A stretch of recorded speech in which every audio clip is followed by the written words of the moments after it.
Salut à tous et bienvenue pour un nouvel épisode des Superphysique Podcast. Je suis Rudy et je suis en compagnie de Fabrice. Nous sommes les fondateurs du site superphysique.org consacré à la musculation sans dopage que nous avons créé en 2009 et sur lequel vous pouvez retrouver des milliers d'articles, des vidéos et des podcasts afin de vous éviter de faire les mêmes erreurs que nous et d'éviter de perdre du temps. De manière plus personnelle, nous avons chacun nos propres sites. Pour Fabrice, c'est musculation-alter.fr sur lequel vous pouvez retrouver des articles sur l'entraînement à domicile ainsi que son livre du même nom. Pour moi-même, c'est sur rudykoya.com sur lequel je propose du coaching à distance depuis 2006, de véritables suivis, mais également des formations en fonction de votre morpho-anatomie, des livres comme le guide de la prise de masse au naturel et le guide de la sèche au naturel que je vous envoie personnellement chaque semaine de manière dédicacée, ou encore la formation superphysique sur méthodesp.rudykoya.com pour les plus passionnés d'entre vous.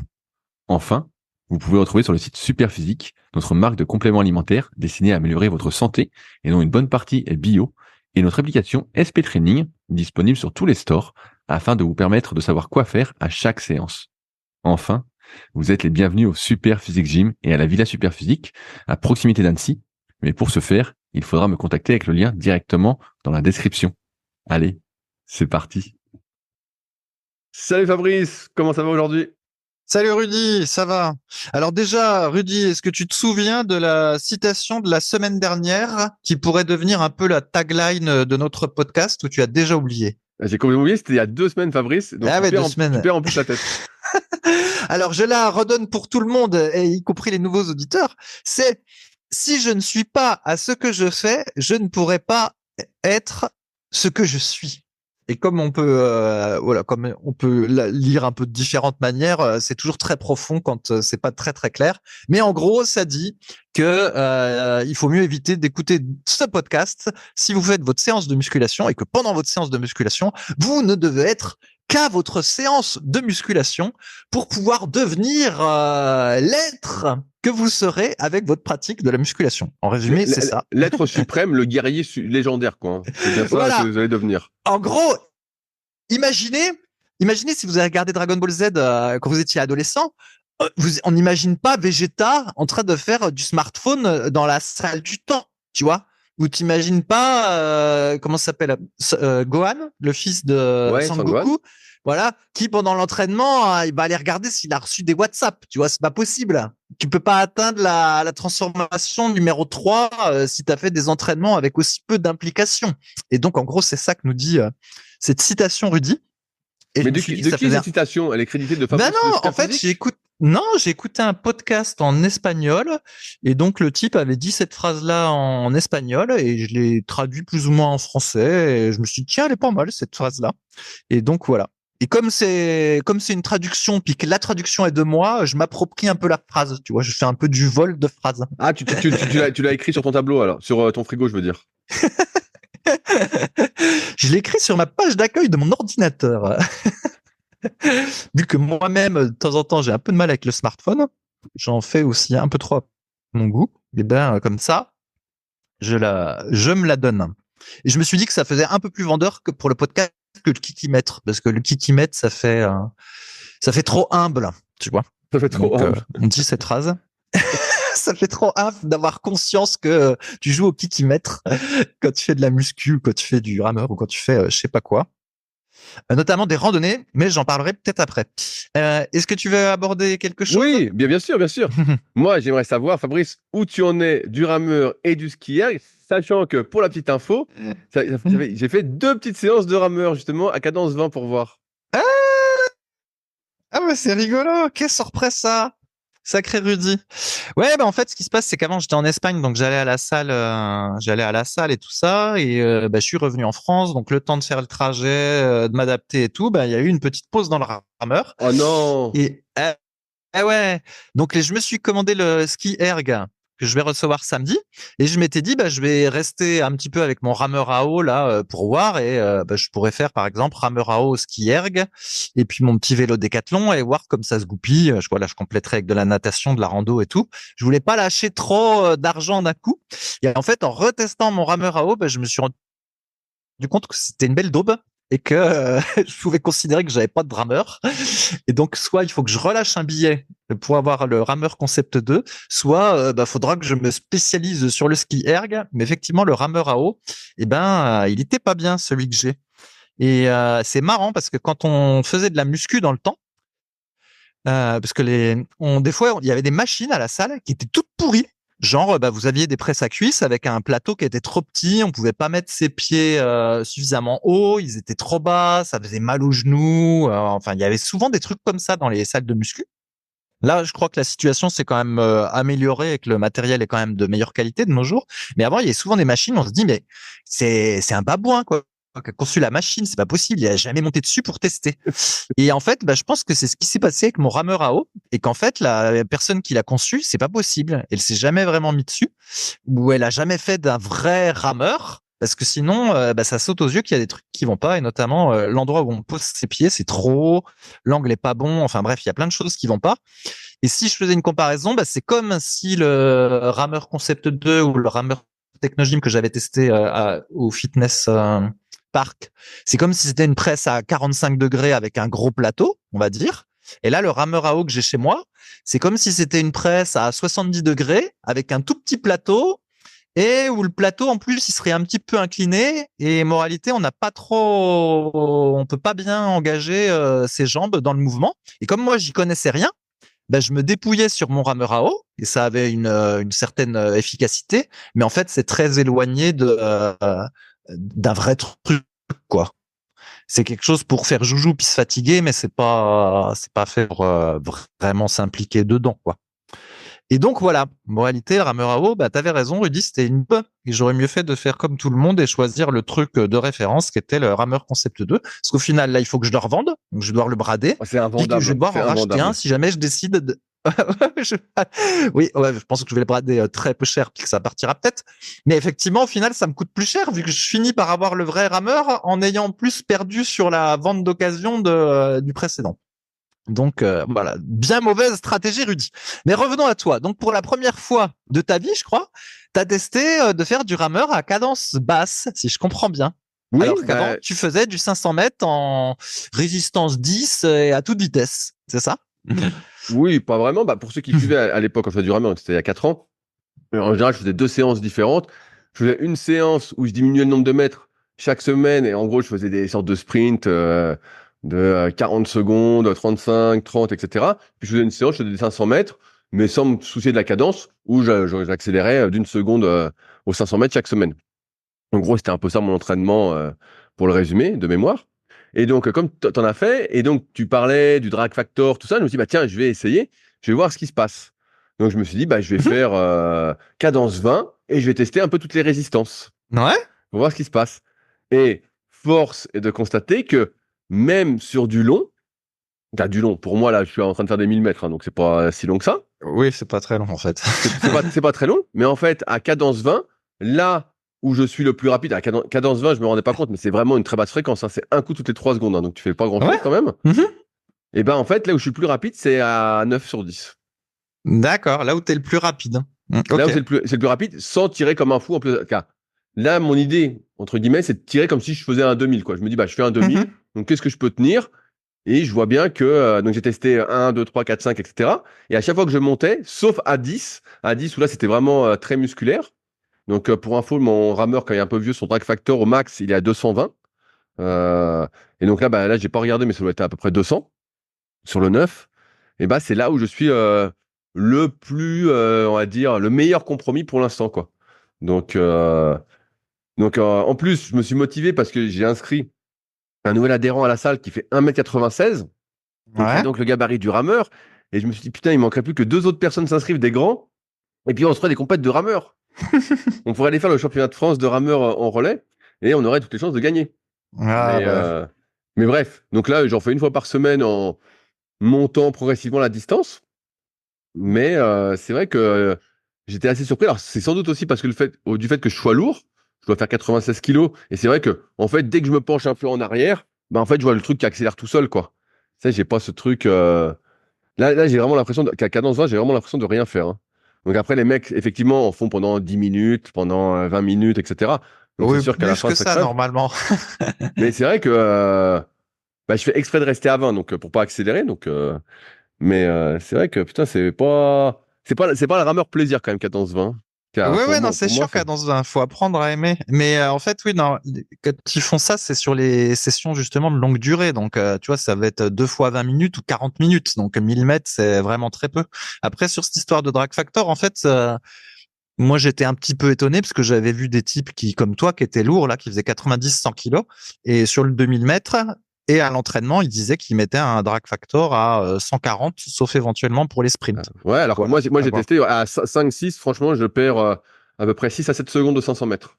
Ma foi. Bah écoute, tu verras si jamais tu augmentes encore la durée ou Ouais, si ouais, tu je vais arrives augmenter la d'augmenter. durée. L'idée, c'est à un moment, je vais peut-être me chauffer, parce que là, je le fais en fin de séance, j'ai déjà fait 2h30 de séance. D'un coup, je vais peut-être me chauffer et faire une vraie séance par semaine. Et l'idée, c'est de faire genre un 4 fois 2000 à un moment, et puis voilà, quoi. Ouais, ouais, Voir si ça tient comme ça. Mais bon, là, pour donner des chiffres, en gros, je me cale à 1,45 aux 500 mètres. ouais. J'ai pas l'impression de faire grand-chose non plus à cadence 20, quoi. Mais je me dis, bon, bah, je pourrais tenir comme ça bien longtemps, je pense. Hein. Donc, bon, on va voir si je fais mon 4 fois Ah 2000 bah. comme ça dans quelques semaines. Ok. Bon, fais déjà l'essai parce que tu sais, c'est un peu, des fois, c'est un peu comme au développé couché. Quand tu, quand tu es capable de faire 12 reps, t'en fais 10, puis tu te dis, ah, bah, je pourrais en faire 20 finalement, parce que 10, c'est pas très dur. Puis finalement, t'en avais que 2 de marge. Mais bon. À voir, Rudy. Ouais, ouais, donc bah, c'est la surprise. Donc, c'est pour ça que je voulais savoir où t'en étais. Mais bon, vu que tu traînes pour acheter ton concept 2, Ouais, ouais, j'en suis à pas grand chose là. En effet. mais bon, on en revient à ce qu'on avait dit à un moment quand c'était ton anniversaire, que tu cherchais à t'acheter un cadeau, tout ça, et ou sur le vélo que tu avais acheté, le vélo d'appart, ou même le vélo que tu avais acheté, à chaque fois tu voulais acheter les trucs un peu les moins chers, tout ça. Et moi, ma conclusion, c'est comme la tienne maintenant, ce que j'avais dit, c'est que quand tu achètes des trucs pas chers, tu chipotes tout ça, bah c'est de l'ado. En fait, mieux vaut prendre, si tu as les moyens, la référence, tu prends la référence, tu es sûr de pas te tromper, et tu es sûr que ça va durer, durer, durer, quoi. Et dès que tu prends une dope, bah en fait, ça tient pas, quoi. Ça tient pas, ou tu vois bien que tu peux pas faire ce que tu veux. C'est. Ouais, bah disons quand tu connais pas le reste, puis que du coup tu sais pas, tu te dis bon bah ça va à peu près, c'est comme mon vélo d'appartement. J'en étais content de faire dessus, mais c'est vrai que maintenant que j'ai testé les vélos d'appartement Technogym, quand je suis revenu sur celui-là, j'ai l'impression que c'était un jouet quoi, que je pouvais pas aller trop vite, tout ça, j'étais pas bien assis, enfin bref. Ça va pour faire joujou, mais effectivement, c'est pas pour performer en fait. C'est Alors que, après, alors que, alors que toi, t'es un performeur, justement. ouais, mais en plus, voilà, en plus, je suis même pas, tu vois, qu'est-ce que ce serait quelqu'un qui serait bon, quoi. Il dirait, je veux pas jouer avec ça, quoi. C'est comme quelqu'un qui serait motard, puis tu lui filerais une mobilette. Il dit, bah, je vais pas monter sur ta mobilette, garde-la, va, t'es gentil, petit.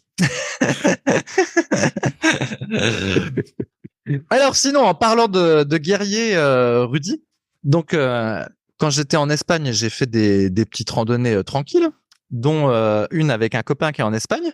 Et à un moment donné, donc sur cette randonnée, on fait une trace qui était une trace GR10. Donc, c'est les longues randonnées. Normalement, c'est pour les gens qui sont un petit peu aguerris. Et puis, bah, tout d'un coup, on se retrouve devant une espèce des rochers successifs, une colonne de rochers. Et ça devenait de plus en plus compliqué à les monter, mais c'était bien la bonne trace, en fait. C'était bien par là qu'il fallait aller. Donc, on grimpe parfois en s'aidant des mains. Et petit à petit, bah, on grimpe. Et à un moment donné, on trouve un piton. Donc, tu vois ce que c'est un piton? C'est un truc où tu dois accrocher normalement quelque chose d'escalade Ok. au niveau des rochers. Donc, on est fort étonné, mais on arrivait encore à grimper relativement facilement, tu vois. Donc, on continue à grimper. Et puis, cette fois-ci, on voit un autre piton et une chaîne. Donc, on se dit, bon, bah, effectivement, c'est de plus en plus compliqué, mais en même temps, c'est de plus en plus chiant de descendre. Donc, on va continuer. L'idéal, c'est d'arriver au bout et ensuite, on sera débarrassé de ce truc-là. Donc, après, il y avait encore des petites choses à monter. Et puis finalement, à un moment donné, on arrive à une chaîne, mais cette fois-ci, la chaîne, elle était horizontale, un peu comme dans une via ferrata, je crois que ça se dit comme ça. Via Ferrata, tout Et à puis, il y fait. avait plein de petits pitons. Via ferrata, voilà, il y avait une chaîne horizontale.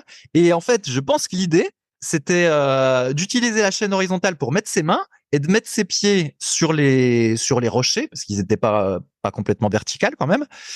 Et puis, éventuellement, tu t'aidais, enfin, c'est pas éventuellement, normalement, tu étais censé avoir une corde qui passait par les pitons. Et là, on a abandonné et on a tout rebroussé chemin à l'envers. Et comme chacun le sait, grimper, c'est toujours facile, mais redescendre, c'est toujours plus compliqué parce qu'on sait pas où on met les pieds. Alors, je vous rassure, c'était pas si long que je le décris. En réalité, l'ascension, il y avait peut-être que quelques dizaines de mètres. Mais tout ça pour dire que je m'étais dit, bah dis donc, jamais on se dirait que une randonnée, c'est un truc de guerrier, tu vois. Et ben sauf que là, on n'était pas motivé pour faire ce machin-là parce qu'on se disait, ouh là là, si on tombe, on va être un guerrier cassé. Donc on va pas la faire. Et en fait, après, j'ai regardé sur Internet et ce qui se passe, c'est que ce passage-là du GR10, il est devenu interdit depuis 2023, justement parce qu'il y avait des gens qui s'y étaient engagés comme nous sans être préparés, c'est-à-dire sans petit équipement d'escalade ou de protection, et qui avaient appelé les secours parce qu'ils étaient coincés au milieu, en fait. Ils pouvaient plus ni descendre ni monter. Et moralité, donc ce truc-là a été interdit, et parce qu'en fait, ils ont expliqué que c'était plus de l'escalade en fait que de la rando, cette partie-là. Et donc ça m'a un peu amusé.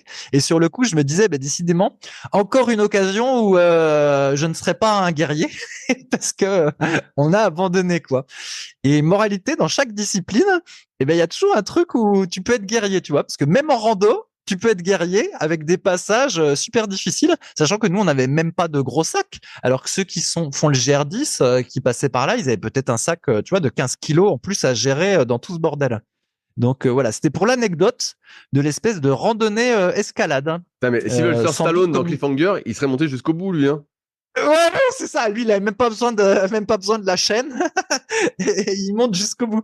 Mais il paraît aussi que je l'ai pas fait, hein, sur le GR20 de Corse, pareil, il y a des passages un petit peu difficiles comme ça où il faut être encordé quand t'es pas trop habitué. Et ce qui est tout à fait mon cas. Ouais, bah et alors, puis surtout, est-ce que tu vas te mettre à l'escalade alors pour de vrai? Non, ah non, t'es fou. Alors là, là avec la plongée, ça m'a vacciné. Il faut ni descendre ni monter trop. Moi, je fais pas ces activités-là.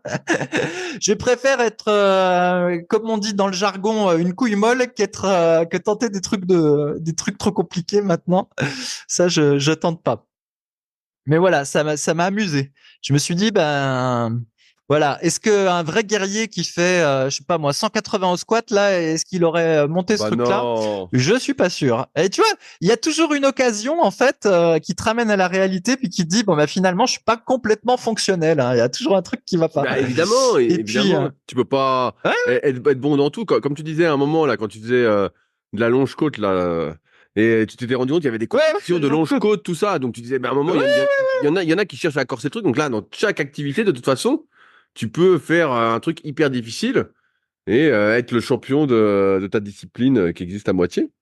Donc ouais, encore. Puis en plus là, c'est même pas un truc de champion parce que tu vois, un GR en randonnée, c'est pas non plus extraordinaire quoi. C'est les passionnés de randonnée sont tout à fait capables de le faire sans problème. Sauf que nous, on n'est pas habitués, puis c'était inattendu et on savait pas combien on avait encore à grimper en plus. Parce que ce que l'on s'est dit, quand bien même on franchit cet obstacle-là, si le prochain on n'arrive pas à le franchir, faudra refaire celui-là dans l'autre sens.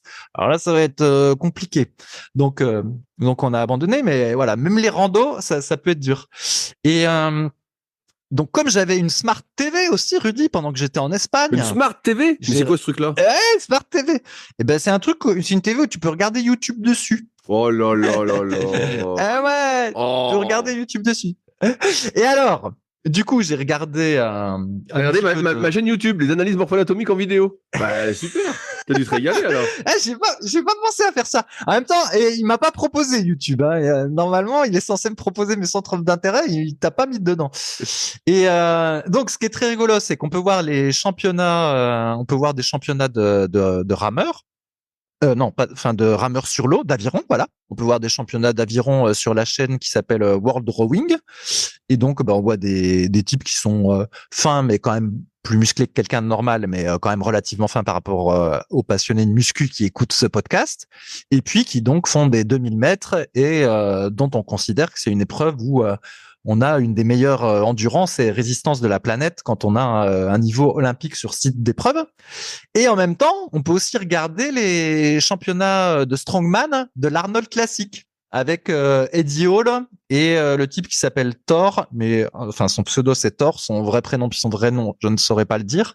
Mais donc on peut regarder ça. Puis on retrouve aussi, si tu te souviens Rudy, T'as l'Arnold Classic, je crois, de 2008 ou le Strongman de 2008 où tu vois Pudzianowski. Oui, tu vois, oui, c'est vieux ça. C'était Oui, bien sûr, Mariusz Pudzianowski. et c'est Mariusz Pudzianowski. Et c'est marrant d'ailleurs de voir l'évolution des physiques parce que lui, il était super musculaire. Bon, il devait être chargé, il était beaucoup chargé. Tu sais, il était complètement veineux, musclé, limite culturiste. Et là, quand tu regardes vers 2020, l'Arnold Classic, la Thor, le type, t'as l'impression qu'il est encore plus grand, plus large que tous les autres, en fait. Mais par contre, bien sûr, il est pas c'est un type qui fait de 2 mètres, je crois, du style. Ah non, mais même les autres paraissent petits comparés à ce type-là. C'est du délire. Mais donc, tu vois l'évolution des physiques et tu vois aussi l'évolution des épreuves. On voit qu'ils cherchent à faire un peu de divertissement. Ça se laisse tout à fait regarder. C'est assez rigolo à regarder. Mais donc, ce qui est marrant, c'est de passer donc des athlètes les plus résistants et les plus endurants de la planète, on va dire, donc ceux qui font du rameur, et après tu passes aux athlètes les plus forts de la planète. Et tu compares leur physique, tu vois, et la différence des épreuves. Donc les épreuves de strongman, comme chacun le sait, c'est des épreuves qui sont relativement courtes, encore qu'ils essayent de mettre du dynamisme dedans. Et donc voilà, ça va durer parfois seulement quelques secondes si c'est un soulevé de terre, ou des fois faut porter une pierre sur 30 mètres et puis ça va durer 30 secondes ou quelque chose comme ça. Et donc les types, ils font souvent 2 mètres, 160, 180 kilos. Mais je pense qu'ils ont un peu de cardio, mais comme ils sont tellement lourds, ils peuvent pas l'exprimer longtemps leur cardio, mais ils doivent en avoir parce que des fois ils sont capables de faire en reps du squat avec des charges absolument énormes. Il faut quand même un minimum de cardio pour faire ça. Et donc tu compares eux et puis tu compares ceux qui font la rameur, puis tu vois que c'est des physiques et des trucs complètement différents. Mais là ça saute tellement aux yeux que tu comprends que être fonctionnel ou être le meilleur hybride, en tout, un athlète hybride. C'est forcément un compromis, quoi, parce que là c'est pas possible en fait. Tu peux pas d'un coup faire 75-80 kilos et de l'autre coup faire 180 kilos. En fait, c'est antinomique. Donc c'est assez marrant de regarder cette différence. Et puis voilà, ça sautait aux yeux. On est déçus parce que moi je voulais tout faire à la fois, quoi. Donc moi je m'inscris alors finalement. La pétanque. C'est tank. Ouais, mais voilà. C'était très rigolo à regarder. Non, mais c'est alors sûr, évidemment, je vous rassure, hein, j'ai pas découvert qu'on pouvait pas être bon en tout en regardant ces deux vidéos, mais c'est surtout que ça saute aux yeux là au niveau des profils. Ouais, excuse-moi Rudy, je t'ai coupé. Bon, non, y a pas de souci. Non, mais c'est vrai que on voit encore une fois que tout est très spécifique, quoi. Là, des fois, tu vois certains sports, certains sportifs, et tu dis, ouais, tu fais cette discipline-là, c'est sûr que tu vas avoir un super physique. Sauf que souvent, la personne qui a un super physique dans une activité physique autre que la muscu ou discipline apparentée, en fait, c'est souvent un coup de bol, quoi. Soit elle fait un peu de muscu à côté, et pas qu'un peu, mais vraiment beaucoup, et donc c'est ça qui lui donnait son physique, et ça l'handicape pas trop pour son activité, sa vraie activité sportive. Mais sinon, c'est souvent un coup de bol, quoi. Moi, j'en ai vu des fois qui faisaient, je sais pas, de l'athlète, puis ils ont des physiques de fou, même du haut du corps, tout ça. En muscu, ils font 3 fois rien. Pareil, en kayak, donc que je connais bien. Tu vois leur séance de muscu, tu te dis, mais tu peux pas devenir musclé en faisant ça. Et puis, t'en as qui sont super musclés en faisant ça. Tu te dis, mais c'est incroyable, toi, tu fais ça, tu perds limite du muscle à vue d'œil ou quoi, avec tout le volume cardio à côté et plus ces entraînements non adaptés à la prise de muscle. Donc, c'est vrai que pour le commun des mortels que nous sommes, tout est vraiment très, très spécifique. Et comme tu l'avais dit il y a quelques podcasts, à part la muscu, il n'y a pas beaucoup d'activités sportives qui donnent vraiment un physique de type musclé selon nos standards, quoi. Ouais, tout à fait. Et alors pour ceux qui se laissent regarder, qui se laissent à regarder les compètes de l'Arnold Classic, là il y a celle de 2020 qui est en entier avec des petits résumés parfois. On peut même voir que les athlètes, des fois, ils sont très bons à une épreuve et franchement mauvais à une autre. Donc il y a un peu de suspense parce que on n'a pas la garantie que le plus fort gagne et plus fort sur tous les trucs en fait. Des fois il est pas bon parce que l'épreuve était un petit peu plus endurante ou elle était plus sur la poigne, ou des fois c'est plus sur le dos, ou plus sur les cuisses, ou plus sur l'explosivité. Et au final, c'est pas toujours le même en fait qui remporte l'épreuve, quoi. Donc ça, c'est aussi rigolo à voir. Même chez les plus forts, et ben c'est pas toujours le même qui est le plus fort.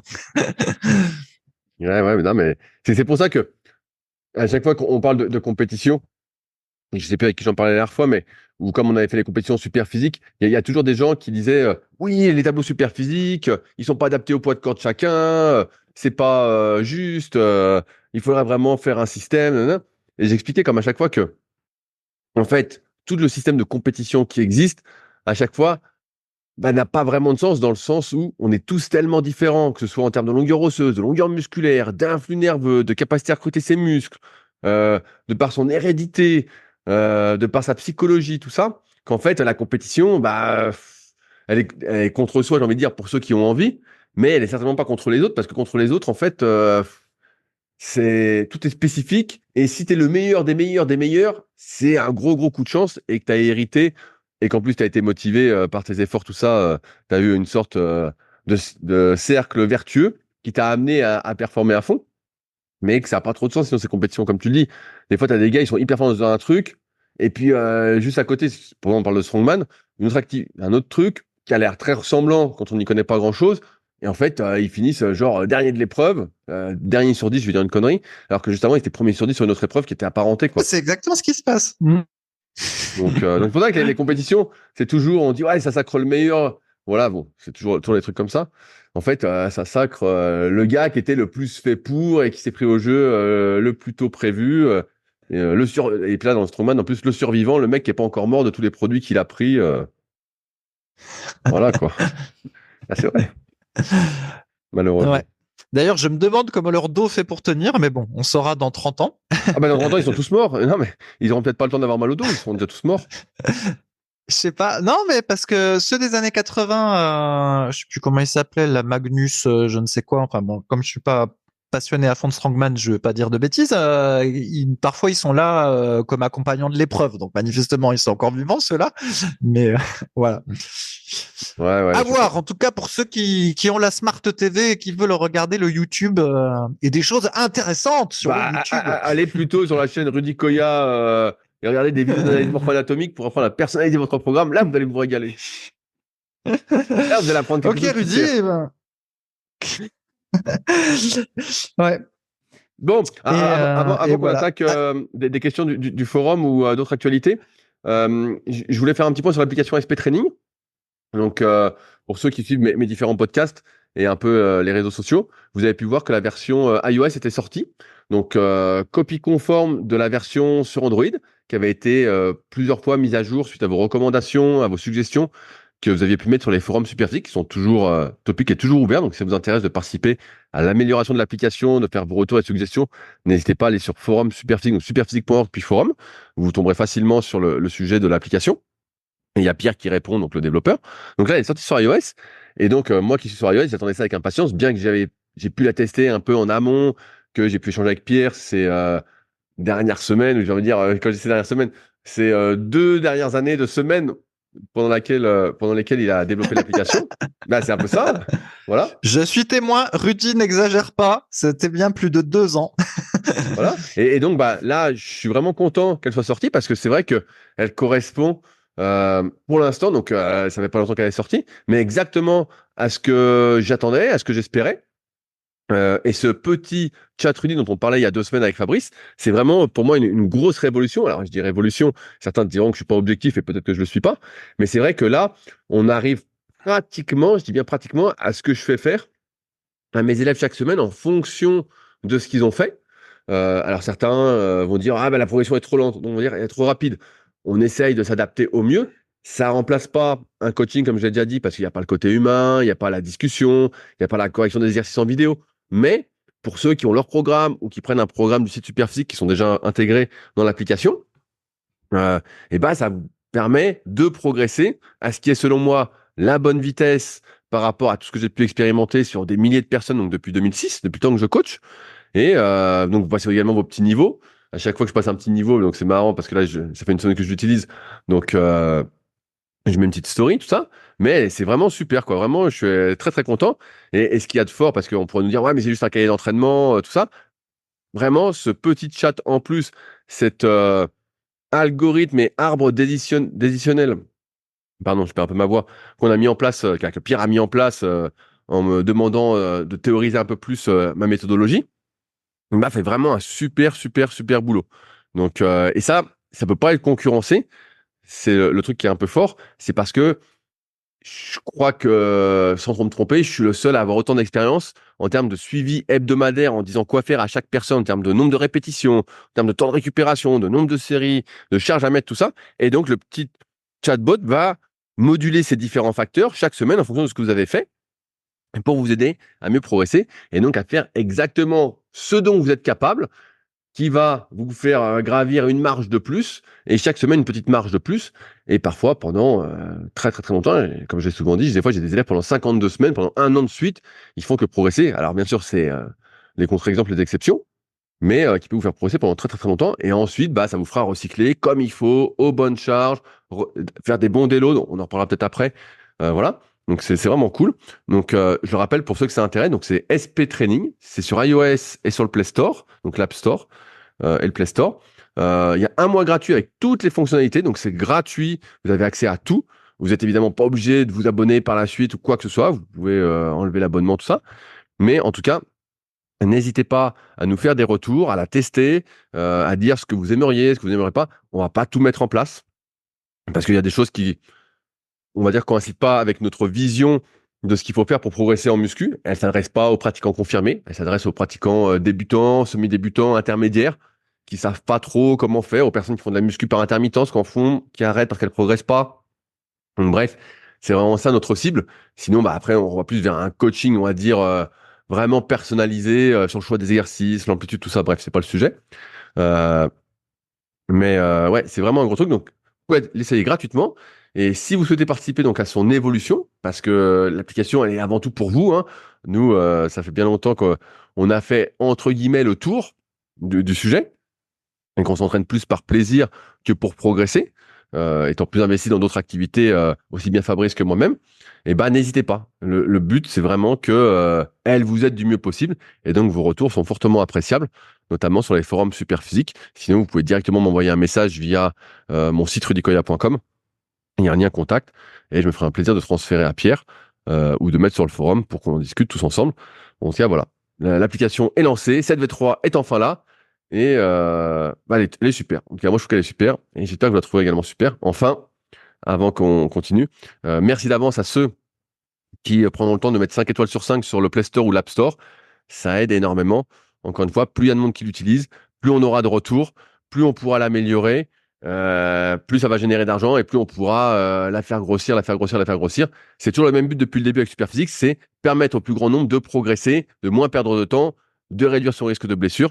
Et l'application est un bon moyen pour tous ceux qui n'ont justement pas les moyens de payer un coach. C'est quand même près de 15 fois moins cher qu'un coach en moyenne, l'application, alors qu'elle fait beaucoup plus que, malheureusement, j'ai envie de dire, la plupart des coachs que je peux voir un peu partout. Voilà. Il faut dire que c'est une IA, Rudy. Il faut pas. Non, c'est pas une IA. C'est pas une IA. C'est pas une IA. C'est bien, mais les 3/4 des trucs dont on entend parler qui, comme des IA, en réalité, c'est des arbres de décision la plupart du temps. Puis, voilà. C'est pas un IA. Attention. Je suis contre l'IA et c'est pas l'IA. Ok, du coup, on n'a plus qu'à répondre à des questions maintenant, Rudy. Je crois que tu avais vu un super documentaire qui t'avait surpris, Fabrice, avant ça? Ah oui, j'avais oublié sur mon post-it. Bah oui, toujours avec ma Smart TV. Donc bravo. Un documentaire, je sais pas si super que ça. C'était un documentaire sur un documentaire au Royaume-Uni qui parlait d'une épidémie de l'usage des stéroïdes chez les 16-24 ans au Royaume-Uni. Et voilà, et donc le documentaire d'expliquer que notamment à cause des influenceurs, voilà, selon le terme consacré, de ceux qui sont sur YouTube et tout ça, plus les jeunes qui soit veulent ressembler à les influenceurs, soit qui eux-mêmes veulent devenir influenceurs, plus aussi dès qu'ils n'ont pas la patience d'attendre pour avoir des gains en salle, comme Rudy on a déjà parlé plein de fois, et en fait il y a beaucoup de pages et ils expliquaient que c'était la drogue la plus consommée après la marijuana. Donc c'est pour ça qu'ils parlaient d'épidémie. Et il montrait aussi, il parlait des effets secondaires, et notamment ceux qui développaient une gynécomastie. Et comme c'était un documentaire au Royaume-Uni, c'était un petit peu plus trash qu'en France, et on voyait même une opération de gynécomastie, donc où on voit le chirurgien qu'enlève carrément un bout de sein à un type qui s'est dopé. Et ce qui était dingue, c'est que le type qui s'était dopé, il disait qu'il allait continuer à le faire dans la salle d'attente parce qu'il avait pas envie de perdre le physique qu'il avait. Et surtout, quand il s'est mis torse nu pour après passer sur la table d'opération, et ben en fait, il avait un physique tout pourri. Il était un petit peu gras, un peu musclé au niveau des épaules et des bras, mais là, pour le coup, à la salle, je l'aurais pas reconnu comme dopé tellement il avait un physique pourri. Et donc, et ben voilà. La moralité, c'est qu'en fait, dans les salles, manifestement, il y a beaucoup de choses qui ont changé par rapport aux années 90-2000, où ceux qui se dopaient, ben, ils étaient plutôt marginaux. Et souvent, bah, c'était ceux qui voulaient vraiment ressembler à des gros culturistes, alors que là, bah, en fait, les gens se dopent simplement pour avoir un peu de physique et bah, bien présenté sur YouTube ou même pas, juste être un peu gras autres. et un peu costaud. Ouais. Et donc, c'est vrai que c'était un peu un choc. En fait, enfin, c'était un peu un choc. Je m'y attendais, mais pas dans ces proportions. En fait, j'ai l'impression que tout ce pourquoi on s'est battu avec Super Physique, mais je crois que je l'avais peut-être déjà dit dans un podcast, ben, on a échoué, en fait. Parce qu'on voulait promouvoir la musculation naturelle et les bons conseils, et au final, ben, c'est pas du tout la musculation naturelle et les bons conseils qu'on gagnait. Encore que si, il y a quand même des gens qui s'entraînent bien en salle, mais ouais, là, j'avais sous-estimé tous ces produits dopants. Alors, je sais pas si c'est pareil en France, mais en tout cas, là, vraiment, dans le reportage, il disait que c'était très généralisé au Royaume-Uni. Il disait qu'il y avait un demi-million de jeunes qui s'étaient déjà dopés. Enfin bon, un truc de dingue, Rudy. Un truc de dingue. Ouais, non, mais après, c'est pas si surprenant. Hein. Quand j'avais été au Canada, j'ai souvent raconté cette anecdote. En fait, là-bas, dans les salles, tout le monde avait au moins le gabarit taille poids, quoi. Pas sec, hein, mais tu vois, un peu gras, mais tout le monde. Et quand je parlais avec les gens, en fait, tu sais, je posais des questions, je dis, ouais, bah, un tel, il prend des trucs ou quoi, nanana. Et en fait, on me disait, mais en fait, tout le monde ici prend des trucs. Tu sais, tout le monde avait déjà testé. Pour eux, c'était normal de prendre des produits, de tester. Il n'y avait pas d'histoire de naturel, pas naturel. Quand quelqu'un se disait naturel, en fait, ça veut juste dire qu'il en prenait pas tout le temps ou qu'il prenait pas d'hormones, qu'il prenait juste des anabolisants. En fait, tout le monde était dopé.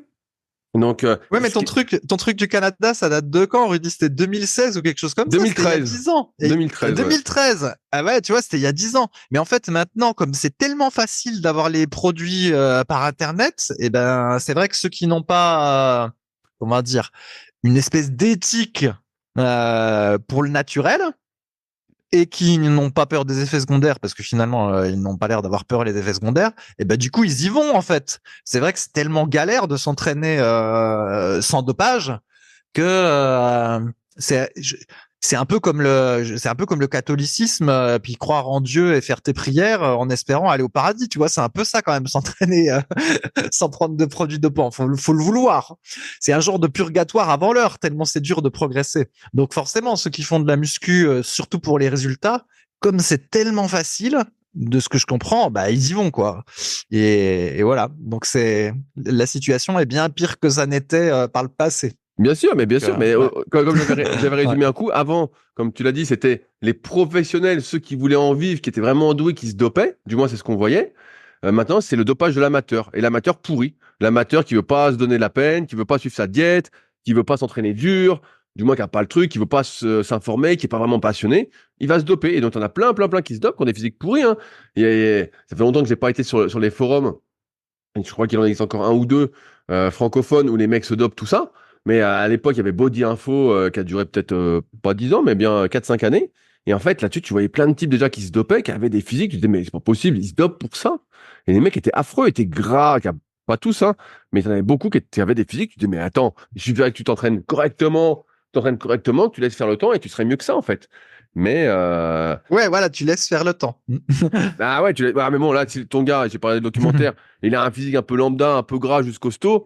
Franchement, il avait juste à s'entraîner un peu, à bouffer des pizzas, et puis voilà, quoi. Hein. Il aurait été aussi gras. Puis il aurait pas eu le bon d'opération. Voilà, il avait des. Ouais.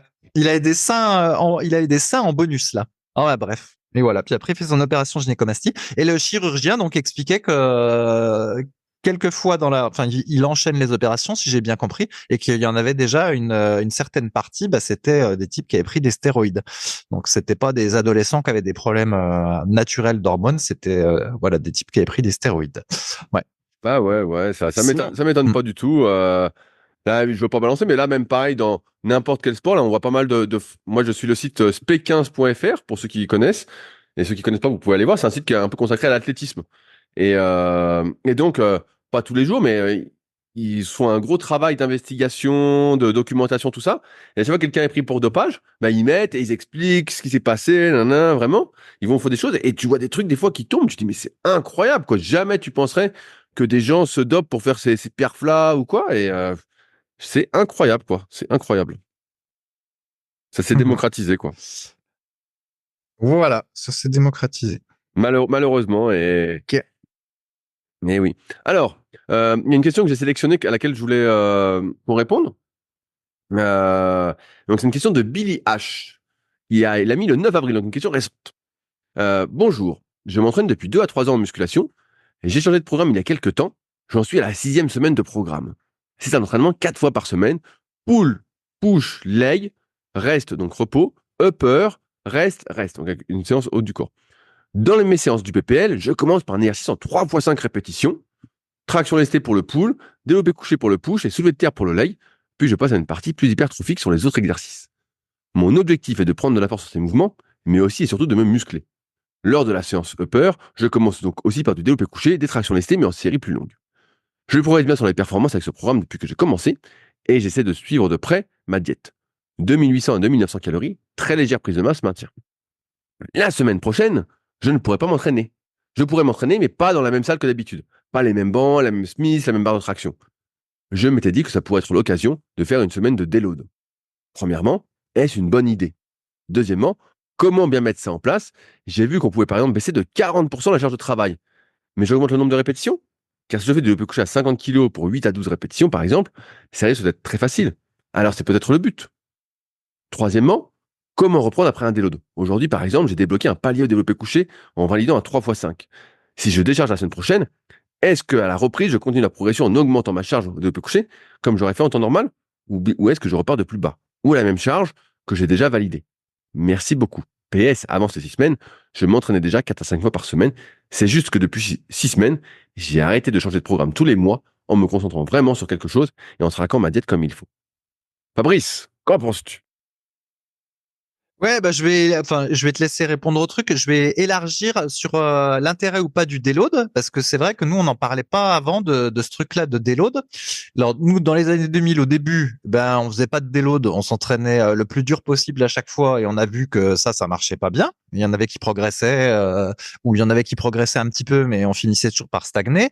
Et puis c'est après qu'on en est arrivé à cette histoire de cycle de progression dont on parle tout le temps, où en gros l'idée c'est qu'on démarre avec des entraînements qui sont plus faciles, moins lourds ou moins de reps par exemple. Et puis petit à petit on augmente. Et l'idée c'est de maintenir le cycle, la progression du cycle le plus longtemps possible. Mais en tout cas dans les cycles de base, il n'y a pas vraiment de déload. Parce que l'idée, c'est de faire un petit peu plus à chaque fois. Et tant qu'on peut faire un petit peu plus à chaque fois, eh ben, on continue. En gros, c'est ça l'idée du cycle de progression basique.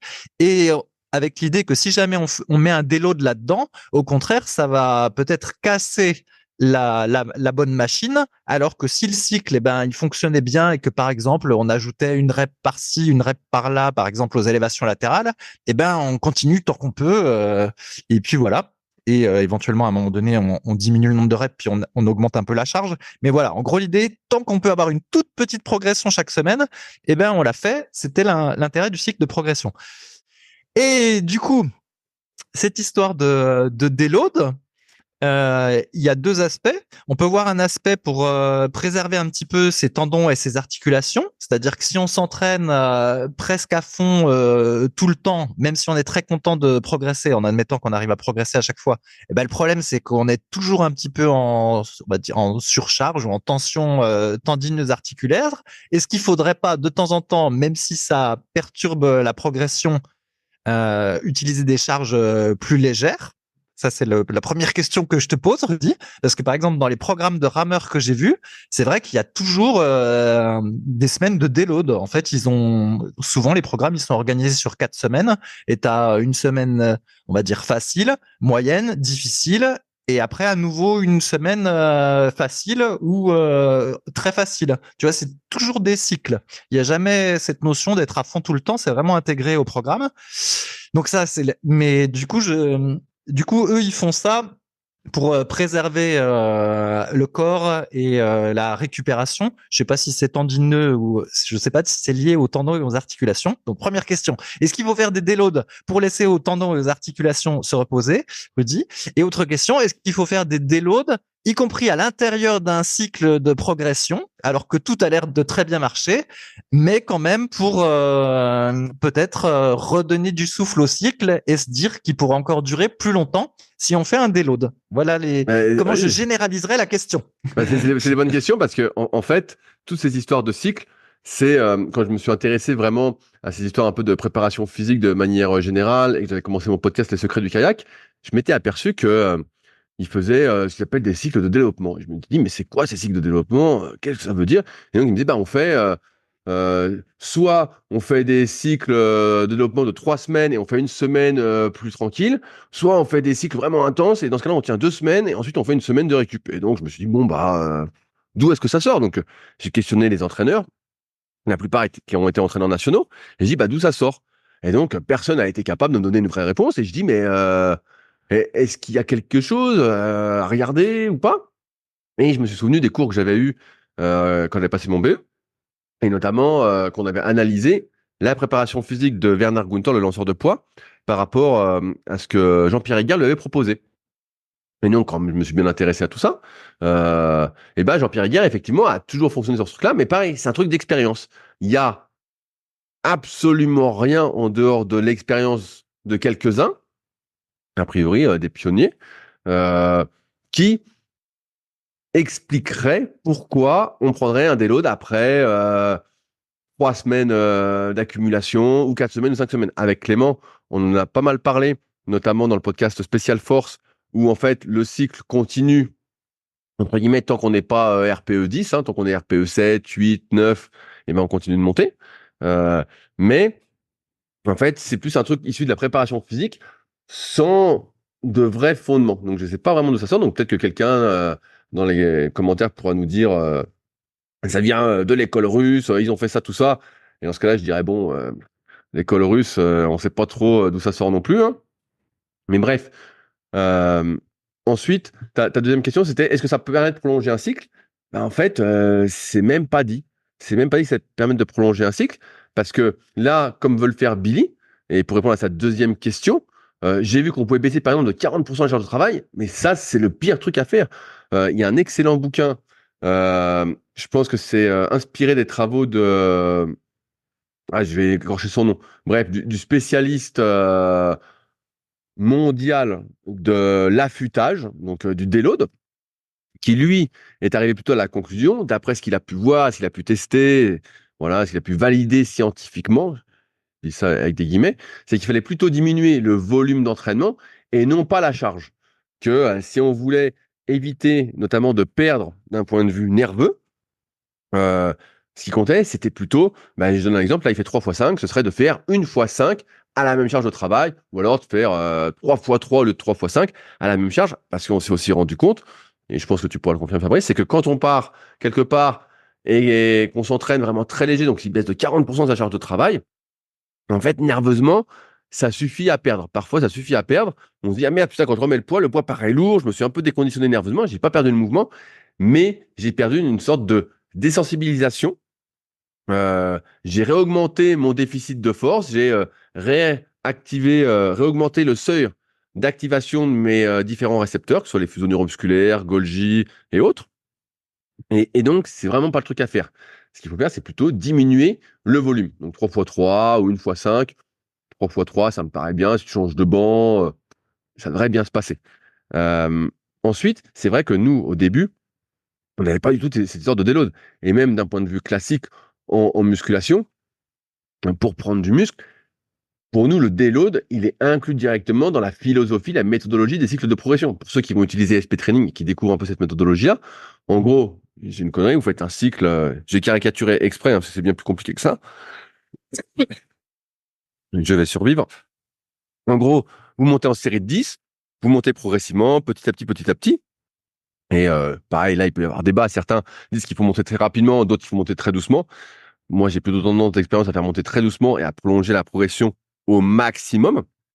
Et moi, tant qu'on est très loin de ce potentiel, c'est-à-dire pour la majorité des gens. Vous commencez en série 10 à 50. Au bout de, je sais pas, 15 semaines, vous avez bien géré tout ça. Vous êtes en série de 10 à 65. Vous êtes à fond en RPE 10. Bah là, moi, je vais pas appeler ça un déload, je vais appeler ça un recyclage. Et on va repartir. Encore une fois, je simplifie. En série de 10 à 55 kilos, je vais enlever 10 kilos et on va remonter. Et sans doute que 15 semaines après, on sera à 70 kilos. On aura gagné 5 kilos, voire plus. Voilà, c'est juste un exemple. Et donc, le déload, en fait, est le début du cycle. Alors, bien sûr, quand on fait 10 à 55, 10 à 56, 10 à 57, si on monte comme ça chaque semaine, encore une fois, je simplifie. C'est sûr que de refaire 10 à 65, quand ça fait 3 semaines qu'on n'a pas mis plus de 60, ça va être compliqué. Si on doit faire 3 séries de 10, peut-être qu'on les a plus. Mais c'est temporaire et c'est pas grave parce que le but, c'est de progresser sur le moyen et long terme. Le but, c'est qu'à chaque cycle, on aille un peu plus haut. Donc, c'est directement induit dans la progression, dans le cycle de progression. Donc, il n'y a pas de raison d'en faire. De plus, actuellement, c'est pas mal remis à débat, cette histoire de déload.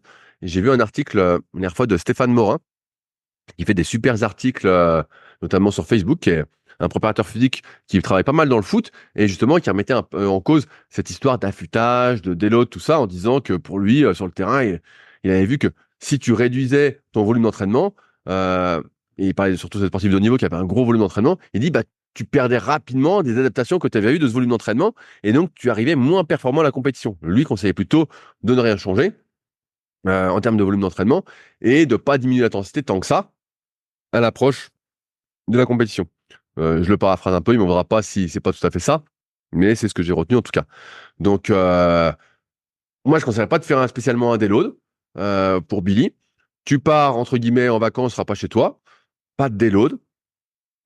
Si vraiment les bancs, tout ça, sont pas bien, parce qu'a priori, tu n'es pas si fort que ça, en gros, de ce que je comprends, si tu enlèves 40% de ta charge de travail, ça veut dire que tu fais du coucher en gros à 80 kilos en 3 séries de 5.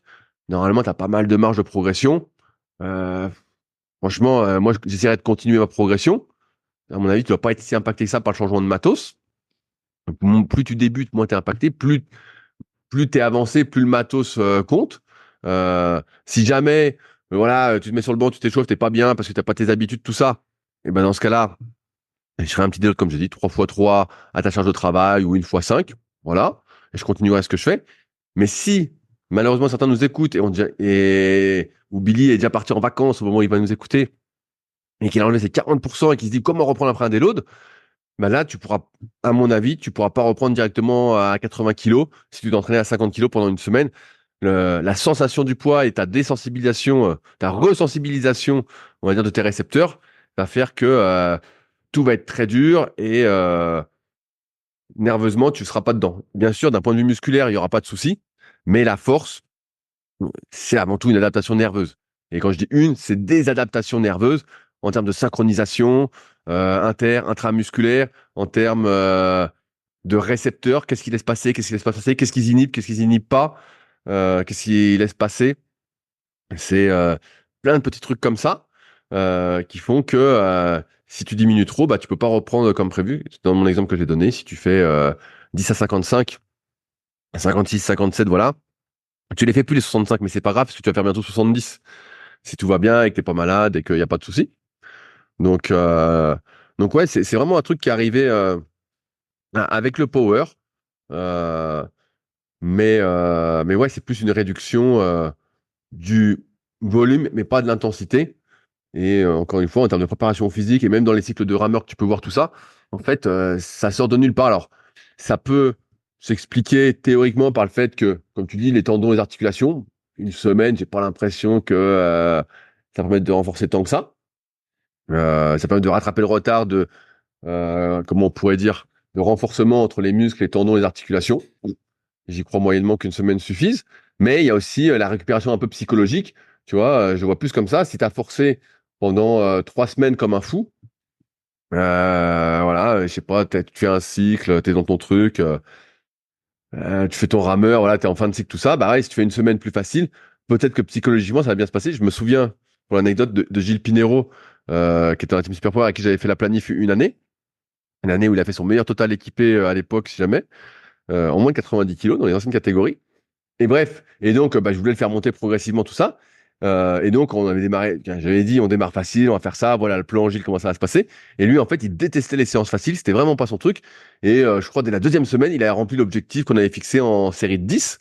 Et donc, bon, bref, encore une fois, il y a aussi également, tu vois, une part de psychologie. Et pour moi, ce déload, ces semaines, entre guillemets, moins volumineuses, sont plutôt destinées à se reposer psychologiquement, plutôt qu'à se reposer physiologiquement.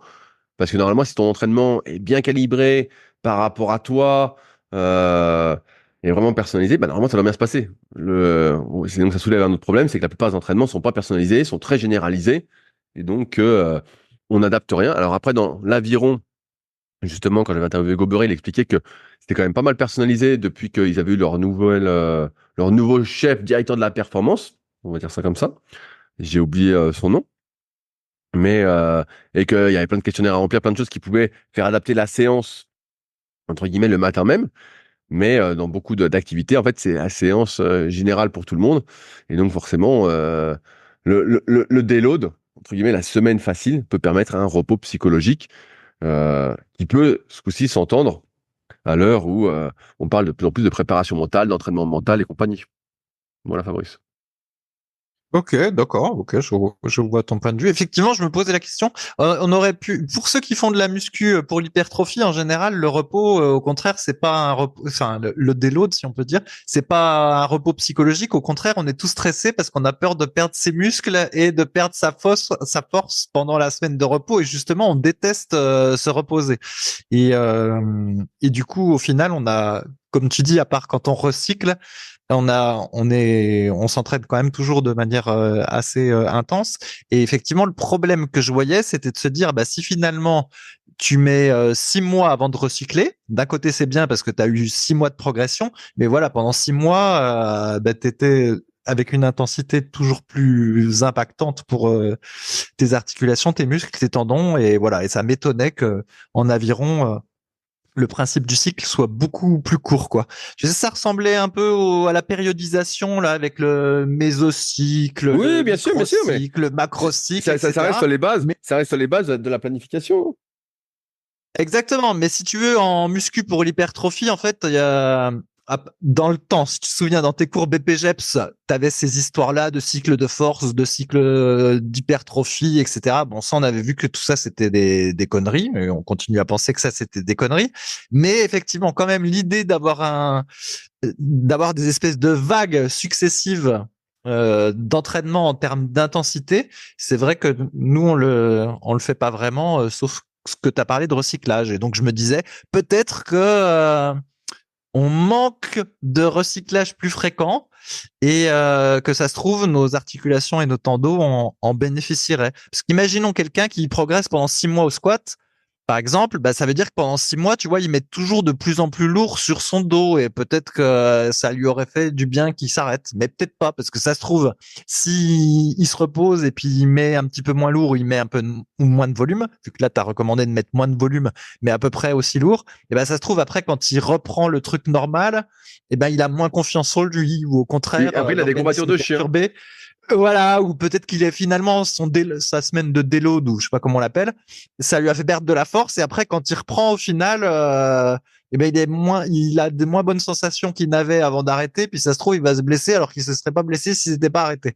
Bah, bref, c'est vrai que ça m'avait un peu perturbé de voir que il y avait beaucoup plus de petits cycles dans les programmes d'entraînement que je voyais que par rapport à ce que nous on faisait. Alors je me demandais si peut-être on se reposait pas assez, mais voilà, t'as donné ton point de vue. Ouais, bah, je ne sais pas si on ne propose pas assez. En fait, le truc, c'est toujours pareil. Le secret de la longévité, on l'a compris depuis un petit moment. Il faut éviter de répéter les mêmes exercices, les mêmes activités régulières. Faut pas les faire tous les jours.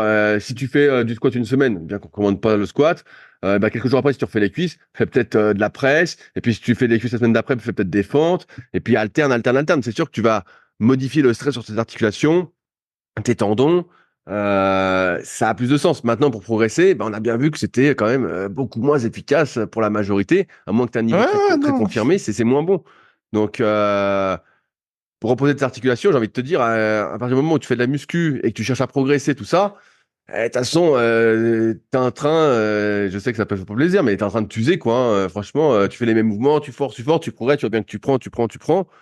c'est pas la nature, quoi. Tu vois, tu forces la nature. Donc, quand tu forces la nature, donc après, ouais, après sur des sports comme l'aviron, le vélo, tout ça, c'est vrai qu'ils font souvent ça et c'est pour ça qu'ils prennent de plus en plus de repères, de data pour essayer d'anticiper les chutes de forme, tout ça. Donc, ils servent beaucoup de la VFC. Il y a mon pote Nico qui vient de faire donc de Endurance 30, son podcast c'est ça, un podcast sur la VFC avec Sylvain Fréville, qui est l'un des meilleurs spécialistes français sur le sujet. Donc la variabilité de la fréquence cardiaque, le HRV en anglais. Il y a un excellent bouquin que j'avais lu également sur le sujet. Ben, je sais plus où il est. Ben, bref, je le vois pas d'ici. Et j'ai pas. La nuit commence à tomber, donc je le vois pas.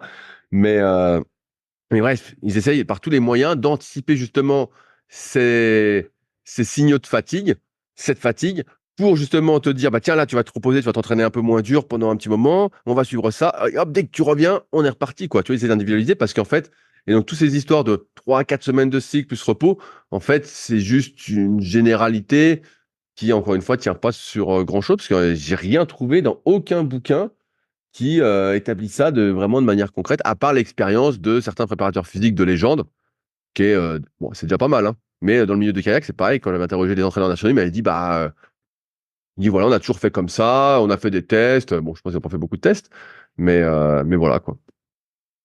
C'est un chapeau. Ok, Rudy. Et bah sur ce, on arrive au bout de cet épisode. On espère que vous avez passé un agréable moment de notre compagnie, comme d'habitude. N'hésitez pas, je le redis, à tester l'application SP Training et à nous faire des retours. Elle est pour vous. Donc, si vous souhaitez d'autres petites choses ou quoi, mais là, elle est déjà vraiment pas mal complète, hein. Je pense que vous allez pouvoir vous amuser et vraiment bien progresser avec. N'hésitez pas à nous faire part de vos progrès aussi. On est friands de tout ça. Et puis, si vous avez des questions, bah, ça se passe sur les forums Superphysique, sur superphysique.org, puis forum. Sur ce, on se retrouve dans 2 semaines avec Fabrice et la semaine prochaine, c'est avec June. Salut à tous. Salut! Si vous êtes encore là, c'est que vous avez sans doute passé un bon moment. Si vous avez des questions sur les sujets que nous avons abordés aujourd'hui, ou que vous souhaitez nous en poser, ne vous priez pas, c'est avec plaisir dans la partie commentaires sur SoundCloud ou sur YouTube. Si vous avez des questions qui n'ont rien à voir avec les sujets abordés, par contre, cela se passe sur les forums Superphysique, qui sont les derniers forums de musculation du web, et qui est également les premiers sur www.superphysique.org. Enfin, merci d'avance pour votre soutien, notamment à ceux qui laisseront des commentaires sur les applications de podcast, que ce soit Spotify ou Apple, avec évidemment la note de 5 étoiles sur 5. Je compte également sur vos partages sur les réseaux sociaux que je repartagerai avec plaisir. Sur ce, bon entraînement et à la semaine prochaine.